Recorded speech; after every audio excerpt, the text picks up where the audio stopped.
Hi,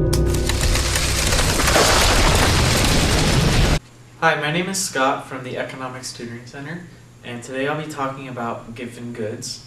So a GiffenGood is a good or a service where as the price of that good increases, the quantity demanded increases as well.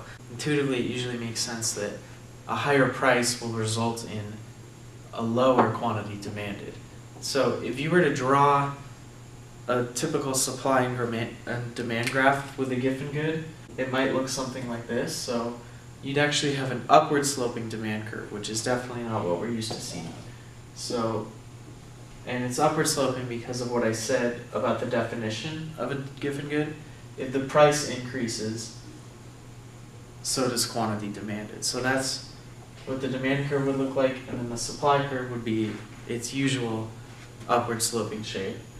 And so, yeah, I mean, this isn't normally how you would graph supply and demand.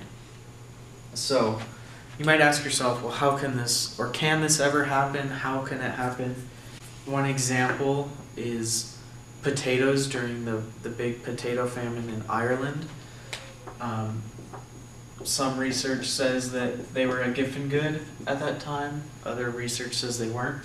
But anyway, if we look at that as our example, and let's say that the price increases, we want to look at what happens to the quantity demanded of potatoes. So we break that down into two effects. There's the income effect, and the substitution effect relates your demand to other goods. So first, let's look at the substitution effect. So the general idea is if the price of potatoes goes up, maybe instead I can buy corn to eat, because corn might be a substitute for potatoes.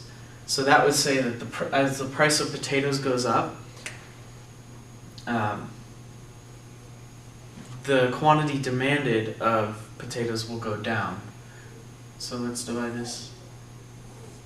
This is quantity demanded that I'm looking at. And for an increase in the price of a good, its substitution effect will always be negative. That's always true. Now the income effect can be positive or negative. So the income effect says if the good is a normal good, and remember normal good is defined as, okay, a lower income means less demand, a higher income means more demand. If we had a normal good, then this price increase would lower our income, which would then lower our quantity demanded. And now we can certainly say that the income and substitution effect are moving in the same direction, so our quantity demanded would decrease. So if this income effect is negative, we can't have a GiffenGood, because price increase leads to quantity decrease. That's just any other good. That's not a GiffenGood. So we can't have a normal good that is Giffen. But so if we look at inferior goods, that would mean that income and quantity demanded move in opposite directions. So if our price goes up and our income goes down as a result, then for an inferior good, our quantity demanded increases because of the income effect. So now we have this result where we have an increase in quantity demanded from the income effect, a decrease from the substitution effect. Depending on the size of these effects, the overall effect can be positive or negative.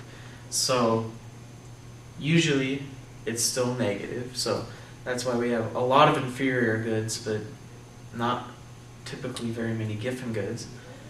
But in rare cases, this income effect could be stronger than the negative substitution effect, and that's the only case where we could have a GiffenGood. So sometimes this happens in poor countries where poverty is high, and it typically happens with a food item or something that is really important to those people's consumption. Sometimes this income effect can be really large, and that's when we have a GiffenGood. So that's all we have today. If you have any other questions, you can come into the tutoring center. We'd be happy to talk about GiffenGoods.